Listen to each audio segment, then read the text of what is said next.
오늘은 장우진 이사님을 모시고 주식에 대한 인사이트와 투자 아이디어를 들어보도록 하겠습니다. 안녕하세요, 이사님. 네, 반갑습니다. 네, 이사님 또 지난번에서 다시 한번 또 이렇게 나와주셨는데요. 네. 오늘 미국 대선 관련해서 지금 네. 준비하신 내용이 있으시다고 들어서 제가 이렇게 좀 모시게 됐습니다.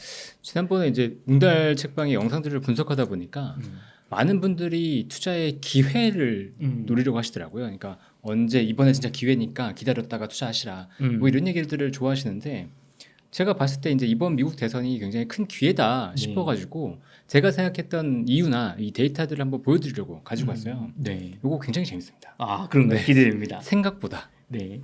좀 당연한 얘기인데 한번 일단 보시면 미국 대선 전후에 S&P 지수, S&P 500 지수 동향이에요. 네. 보시면 이제 조지 하워드 워커, 그러니까 그 아버지 부시 때부터 제가 정리를 했거든요. 보면 1988년이 11월이 대선입니다. 야, 지금 벌써 이게 30년 전 네, 거의 30년 가까이 전이죠. 됐네요. 네.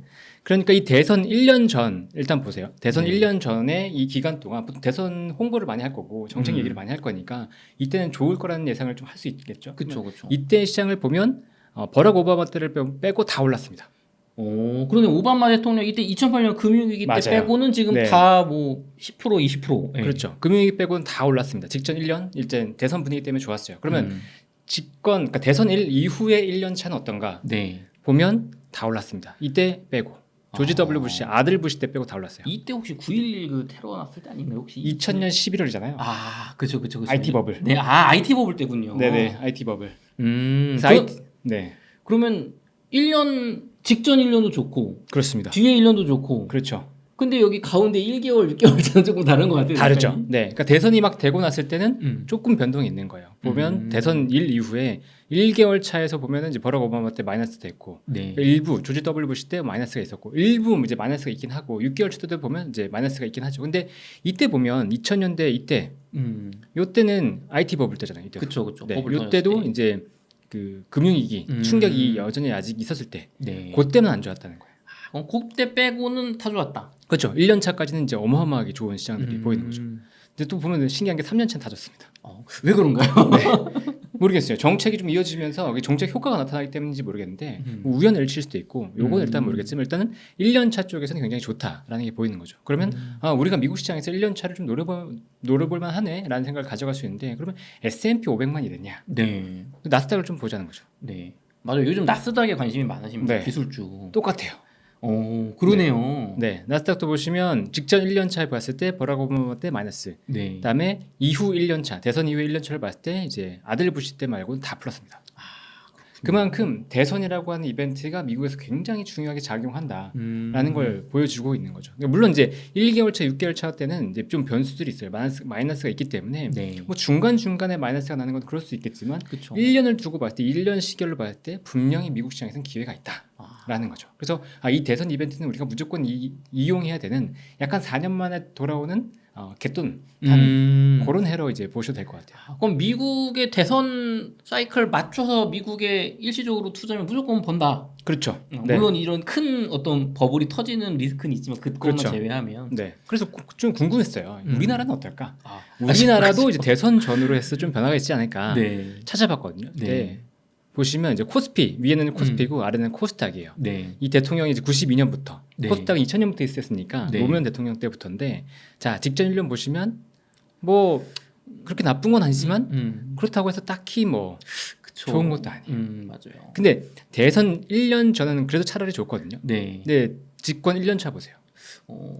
성과가 우리나라 대선 1년 차의 성과는 별로 좋지 않습니다. 그러네요. 이것도 특히나 김대중 대통령 때는 IMF 시절이니까 조금 예외로 본다고 그렇죠. 해도 이명박 대통령 시기나 뭐 그때는 이제 금융위기 때. 네, 금융위기 때 네. 박근혜 대통령 시기도 뭐 이렇게 빨간불 많이 좋고 막 이러진 않네요. 그렇죠. 없어요. 그러니까 이게 우리나라 대선과 어떤 시장과의 연관성이 그렇게 크지 않다. 특히나 코스닥 보세요. 1년 차에 코스닥은 파란불이네요.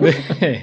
파란불이 더 많죠. 그럼 우리나라는 그럼 대선이랑 별로 연관이 없겠구나라고 생각할 수 있잖아요. 네. 근데 그 다음 데이터가 진짜 재밌어요. 이게 끝이 아닌 거. 한국은 네. 주식은 매력 없다 끝이 아닌가요? 아니에요. 그 다음 데이터가 진짜 재밌어요. 그래서 저 이거 보고 약간 충격 먹어서 이거는 진짜 꼭 갖고 와서 얘기해야 되겠다라서 생각했었거든요. 자 보시면 미국 대선 이후의 코스피 지수입니다. 이거는 뭔가 좀 달라 보입니다. 그렇죠. 직전 1년을 보면 네. 빌 클린턴부터 해가지고 마이너스가 훨씬 많아요. 그러니까 이건 무슨 얘기냐면 대선 이슈로 미국 시장으로 돈이 빨려간다는 거죠. 아, 한국 투자하니 미국으로 한다. 그렇죠. 오히려 대선 이슈로 미국 시장이 좋을 것 같으니까 쭉 빨려가는데 네. 다음 1년 차를 보세요. 우리나라도 뭐 지금 보면은 뭐 빌 클린턴 재선 때 말고는 다 다 좋은데요. 좋아요. 그렇죠. 이때도 IMF고. 맞아요. 아, IMF 때 빼고 다 올랐어요. 이 말은 뭐냐면 미국 대선이 딱 되고 났을 때 이 대통령들이 돈을 풀잖아요. 아, 이 정책의 수혜를 글로벌이 다 보는 거예요. 같이. 아, 돈을 풀기 전에는 기대감으로 미국으로 빨려 들어가지만 일단 그쵸. 돈을 푼 다음에 이 수혜는 같이 본다는 거예요. 음, 그게 느껴지는 거죠. 그쵸, 그쵸. 지금 아까 보여주셨을 때 한국 대선 때는 뭐 전혀 나쁘기만 한데, 전혀 달라져. 미국에서 돈 풀면 1년 뒤에 이렇게 오른다. 충격이죠. 충격이. 근데 2년 차, 3년 차는 조금 다르네요. 그렇죠. 진짜. 3년 차 아까 미국은 다 올랐었는데 다르고. 그러니까 이게 1년 차는 확실한데 2년 차, 네. 3년 차로 갈수록 이게 변수 좀 생기면서 차이가 나기 시작한다라는 음. 거죠. 그러니까 미국은 계속 성장하는데 네. 우리나라는 그만큼 성장하지 못한다 그러면 또 그 기업 실적에 따라서 움직이는데 어쨌거나 1년 차만큼은 분명히 우리나라도 미국에도 기회가 있다. 그럼 코스닥은 어떨까요? 코스닥도 기술주니까 막 돈 풀고 저금리 되면 막 오르지 않을까요? 똑같습니다. 보자. 야, 네. 68%도 있어요 지금. 네. 요거 IT 버블 딱 제외하고 다 네. 올랐습니다. 그러네요. 심지어 IT 버블 때도 17.5% 선방한 것 같습니다. 이렇게 그렇죠. 보면. 네. 그러니까 전년도는 의미가 없잖아요. 그렇죠. 네, 전년 1년을 보면 다 아까 말씀드렸던 것처럼 똑같이 돈이 빨려가는데 음. 이후 1년 차를 보면 달라요. 야, 이거 잠깐요. 지금 제가 이 표 보니까 드는 생각이 네. 다들 미국 주식이 지금 좋다라고 하는데 네, 대선 전에 미국 주식은 오르고 1년 뒤에도 오르는 상태잖아요. 그렇죠, 근데 우리나라 주식은 직전 1년에 빠지잖아요. 지금 다 파란불을 보여주셨거든요. 그렇죠, 그러면은 근데 대선 뒤에 1년 뒤에는 우리나라 주식도 많이 오르지 않습니까? 그렇죠. 그럼 한국 주식 상에 싸게 담는 거 아닌가요? 한국 주식도 괜찮은 거죠. 근데 어. 아까 이 미국에서 보면 네. 직전 1년 차부터 1년 차까지 누적 수익률이 아니고 직전 1년의 수익률, 그다음에 대선 이후에 1년의 수익률이기 때문에 다 좋은 거예요. 아, 다 좋은 거고. 네, 누적은 아니에요. 근데 2년 차, 3년 차는 그 해의 수익률을 말하는 거고, 네네. 요거는 해 이렇게 말씀드리는 겁니다. 그러니까 이때 수익률이 다 좋았다고 보시면 되고요. 우리나라 같은 경우에도 1년 차 수익률이 분명히 좋을 수 있다. 좋을 수 있다. 라는 거죠. 근데 그 직전 해에 이제 수익률이 안 좋았기 때문에 오히려 더 좋을 수도 있지 않나라는 기대감을 조금 더 갖게 하는 거죠. IT 버블 때 붕괴됐을 때 빼고는 네. 그래도 전반적으로 우리 시장은 굉장히 좀 잘 좋다라는 어. 겁니다. 근데 보시면 심지어 코스피 같은 경우에는 이때 IT 버블 붕괴됐을 때에도 불구하고 1년 차 때 올랐어요. 아, 그러네요. 그러니까 이때는 다른 거죠. 코스닥은 빠졌는데도 불구하고 코스피는 더 좋았다. 그래서 보시면 이제 마이너스가 날 때 그 이후에는 이제 이 마이너스랑 상관없이 오르고 플러스가 났다고 하더라도 상관없이 올라요. 그러면 되게 좋은 것 같은데요. 주식 투자하기 좋은 시간이 지금 미국이든 한국이든 다가오고 있다. 오고 있는 것 같아요. 아. 네. 그럼 이제 전제는 하나인 거죠. 네. 우리가 마이너스가 났을 때에 뭐가 있었냐를 봤으면 IT 버블과 금융 위기가 있었잖아요. 네. 그러면 이건 결국 뭐냐면 글로벌 크라이시스만 없으면 되겠네라는 거예요. 그쵸. 네, 그 전제만 깔고 가면 우리 시장에 베팅해야 된다라는 거죠. 지금 뭐 전쟁 지정학적인 공포는 있겠지만 네. 그렇다고 해서 지금 금융 위기 같은 거는 사실 잡혀 있는 게 없지 않습니까? 아직까지. 네, 아직은 보이지 않는데 뭐 네. 그거 몇 가지 얘기를 좀 드려볼게요. 네. 결론은 이제 크라이시스만 없으면 간다인데 그렇죠. 그럼 결국 없을 거냐라는 거잖아요. 네. 일단 컨퍼런스 보드의 소비자 신뢰 지수예요. 그러니까 미국의 경제는 3분의 2가 소비이기 때문에 이 소비자 신뢰 지수가 잘 버텨준다 그러면 그분들이 소비를 할 거잖아요. 그렇죠. 그러니까 소비자 신뢰 지수는 내가 소비를 할 거냐, 이 경향을 보일 거냐기 때문에 그분들이 소비를 할 거라고 한다면 실제로 소비가 일어나는 거예요. 그러니까 소비가 견조하게 버틸 수 있는 건데 실제 이제 컨퍼런스 보드의 소비자 신뢰 지수를 보면 100을 상회합니다. 100이 기준인데 100을 상회하고 있죠. 그런데 예측치를 3번 연속 상회했어요. 좀 예측보다 지금 미국 뭐 장이 좋다. 미국, 그렇죠. 네. 경제가 괜찮다. 그렇죠. 미국의 소비가 여전히 견조하다. 미국의 소비가 견조한 상태에서 미국 시장이 급격하게 무너질 수 있냐? 아직은 아니다라는 거죠. 네, 실적이 무너질 수 있는 건 아니라는 거예요. 물론 크레딧 리스크가 따로 뭐 금리가 높기 때문에 크레딧 리스크가 불거질 수는 있겠지만 일단 이것만 보면 아니다. 그다음에 ISM 비제조업 지수를 보면 그래도 요건 조금은 꺾이고 있긴 합니다. 50 밑으로 이제 내려가고 있기 때문에 네. ISM 비제조업 지수는 서비스업 지수. 결국은 이제 서비스업 구매 담당자들이 우리의 시장을 어떻게 보는지, 서비스업 시장을 어떻게 보는 건지 요렇게 보는 건데 요건 조금 꺾이고 있긴 해요. 하지만 그렇다고 해서 시장이 급격하게 지금 무너질 상황은 아니다. 그리고 보실 때 이렇게 일시적으로 좀 꺾이긴 하지만 다시 반등하는 경우도 나오거든요. 요게 꺾인 게 당장 한 번의 이슈를 가지고 아직은 예측하기는 어렵다라고 볼 수 있고 또 하나는 이제 GDP 성장률이에요. 미국 GDP 뭐 너무 좋다고 좀 난리잖아요. 좋죠. 네. 1분기 GDP가 이제 1%대에서 2분기 이제 2%대를 넘어섰단 말이에요. 다시. 그러면 이렇게 성장이 나오는데 미국이 GDP가 이렇게 성장률이 나오는데 지금 미국이 무너질 거다라고 얘기하기는 아직은 조금 애매하다는 거죠. 그렇죠. 네. 여기 또 미국 실업률 상승은 여전히 부담이긴 해요. 네, 실업률은 이제 4%대를 넘어섰습니다. 네. 4.1%까지 올라왔죠. 결국 실업률이 높아지면 사람들이 소비를 이제 못하게 된다라는 우려감은 가져갈 수 있는 거죠. 그러니까 요거는 계속 지켜보면서 실업률이 지나치게 빨리 올라가진 않을까? 요거는 우려를 하면서 보긴 해야 돼요. 네. 또 반대로 얘기하면 실업률이 저렇게 올라가면 또 미국이 금리 인하하면서 뭔가 좀 재정 정책을 뭐 일자리를 잃는 그런 정책으로 갈 수도 있는 거잖아요. 네, 맞아요. 무조건 나쁜 거는 아니라고. 네, 너무 잘하시네요. 네. 네, 그래서 이렇게 실업률이 높아지고 지금 ISM 소비재 비제조업 지수가 내려온 것들은 결국은 금리나 기대감을 높인 게 맞아요. 그래서 보시면 원래 이제 우리 연내 금리나 기대감이 뭐 한 차례 이렇게 있었다가 네. 지금 9월 인하, 네. 11월 인하, 12월 인하 지금 세 차례 인하까지 들어갔거든요. 네. 기대감이.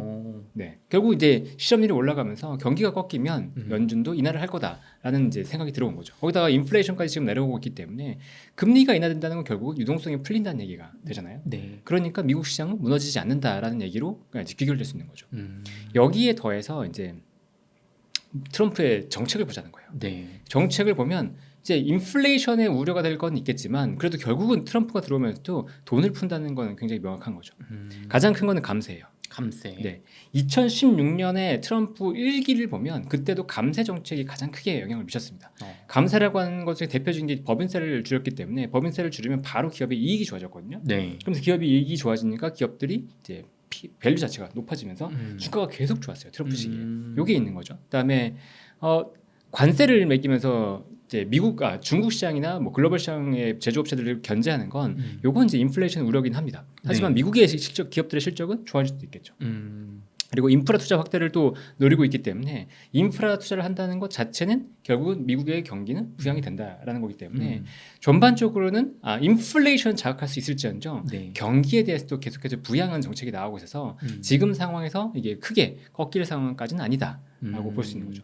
그 작가님 여기서 많은 분들이 궁금해하시는 게 네. 트럼프 대통령께서 부자 감세하고 네. 그다음에 중국뿐만 아니라 뭐 전 세계 막 관세 50%, 25% 때린다고 하면 많은 분들이 이러면서 금리 낮추고 돈 풀면 결국에는 수입 물가가 비싸져가지고 미국에 인플레이션 올 거고 그럼 내년 반짝 초반에 좋다가 금리 인상 가면서 이제 또 와장창 경제 무너지는 거 아니냐 약간 이렇게 단순할 수도 있는데 이런 식의 사고를 하고 계시거든요. 트럼프 당선되면 네. 그럴 가능성은 없을까요? 맞아요. 저도 그게 걱정되긴 하는데 인플레이션이 분명히 걱정이 되긴 하는데 일단 두 가지 측면에서 이제 그 우려를 조금 더는 게 뭐냐면 하나는 일단은 실적이에요. 미국 기업들의 실적. 네.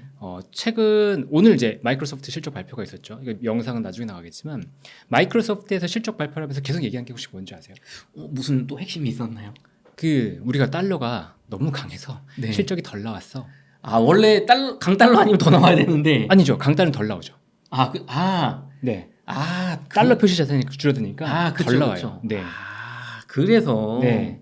그러니까 우리가 강달러가 되면 우리나라의 실적은 좋은데 네. 반대로 미국 기업으로 생각하면 뭐 해외에서 우리나라가 만 원 결제한다고 했을 때 예를 들어서 이 금액 자체가 달러는 줄어들어 버리잖아요. 그렇죠. 그들 입장에서 손해죠. 그렇죠. 그래서 이제 MS가 말하는 게 뭐냐면 우리 매출 1%포인트 손해봤어라고 얘기를 해요. 네. 그렇구나. 그럼 미국 기업들이 글로벌 사업을 하는 기업들은 다 그렇다는 거예요. 그렇죠. 지금 같은 상황이죠. 네. 그럼 달러가 약세로 가면 반대로. 그럼 가만히 있어도 1% 2% 맞아요. 올라가는 거네요. 네. 그러니까 미국 기업들의 실적에서는 일단은 긍정적인 부분이 있고 그다음에 트럼프가 가장 잘하는 게 뭐냐면 두 가지를 잘해요. 어떤 거 이렇게 두 개를 잘하나? 트럼프가 혹시 어디 출신이라고 아시나요? 트럼프 저는 이제 독일 쪽 이민 자손으로 알고 있는데. 그거 말고 네. 혹시 여의도 근처나 용산 쪽에 트럼프 타워 있는 거 아시죠? 네, 알고 있습니다. 네, 여기 트럼프는 부동산 하신 분이에요.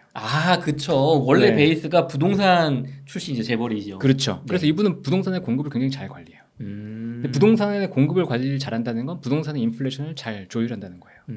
네, 그렇기 때문에 네. 이 부동산 기반의 자산 인플레이션을 막을 수 있다라는 게 이제 한 가지가 있고, 네. 그다음에 이분은 에너지 정책을 굉장히 강하게 펼치죠. 우리가 에너지를 수출해야 된다라고 하면서 셰일가스도 그렇고 전반적으로 에너지 투자를 굉장히 많이 하는 분이에요. 네. 그럼 유가가 안정돼요.